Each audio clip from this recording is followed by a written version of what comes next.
des minima sociaux, le versement du RSA conditionné dans votre département à 7 heures hebdomadaires de bénévolat. On imagine que vous êtes assez réservé sur l'extension du RSA aux plus jeunes aujourd'hui. Je pars du principe que le RMI qui a été mis en place, je le rappelle, par Michel Rocard en 1988, doit être, si vous voulez, un revenu minimum qui permette à une personne qui est censée être en activité de vivre avec ce montant qui reste somme toute assez faible. Je rappelle quand même que Michel Rocard, dès 1988, était hostile à la mesure d'étendre le RMI à l'époque pour des jeunes de 18 ans parce qu'il considérait qu'il s'agissait d'un dispositif qui risquerait de décourager l'entrée sur le marché du travail des jeunes. Il l'a répété en 2008 lorsqu'on a mis en place le RSA.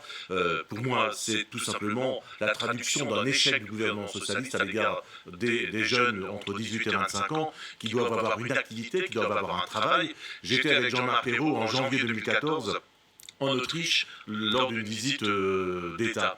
Eh bien, en Autriche, on ne laisse aucun jeune de moins de 21 ans sans activité, en inactivité. Il faut impérativement qu'il soit en entreprise, soit en formation, parce qu'on le sait bien, si vous démarrez votre vie professionnelle dans une situation d'inactivité et uniquement avec l'aide sociale, on risque de glisser progressivement dans une situation où l'assistanat va durer toute une vie, et ça on ne peut pas l'imaginer. Mais là, on parle du constat que les jeunes sont dans une situation de plus en plus précaire. Là, ce ne sont pas les étudiants qui sont concernés, et puis les parents des jeunes bénéficiaires ne pourront plus demander de rattachement au foyer fiscal. On parle de situations bien précises où les jeunes risquent d'être encore plus exclus s'ils n'ont pas cette aide. Alors, il faut savoir qu'il existe déjà en faveur des jeunes qui sont dans des situations tout à fait exceptionnelles. Ça s'appelle la garantie jeune. Il y a à peu près 50 000 jeunes qui bénéficient de ces dispositifs. Alors, ça touche peu de gens, mais on va quand même trouver des situations où vous avez des jeunes qui vivent chez les parents et qui risquent de se complaire dans cette situation.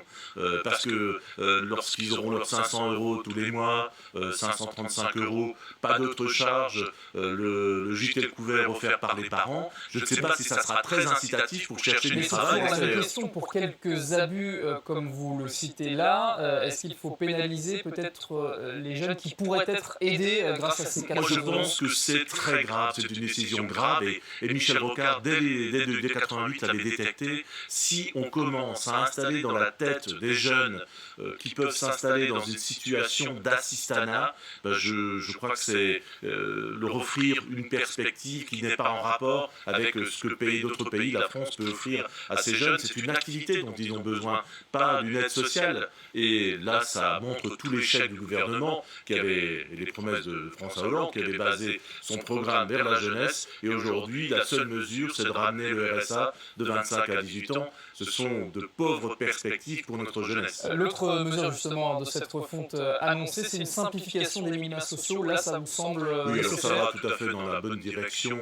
On est aujourd'hui dans un système complexe avec des superpositions d'aides, et ça n'était plus très lisible. Et je crois que c'est une bonne mesure à cet égard. Mais simplement ramener jusqu'à 18 ans, sauf dans des situations exceptionnelles, je crois que c'est un très mauvais message donné à notre jeunesse, et c'est un constat d'échec pour notre gouvernement, malheureusement. On a bien entendu votre point de vue, Éric Stroman. Merci beaucoup d'avoir été avec nous, député Les Républicains et président du département du Haut-Rhin. C'est donc l'objectif principal de cette réforme poussée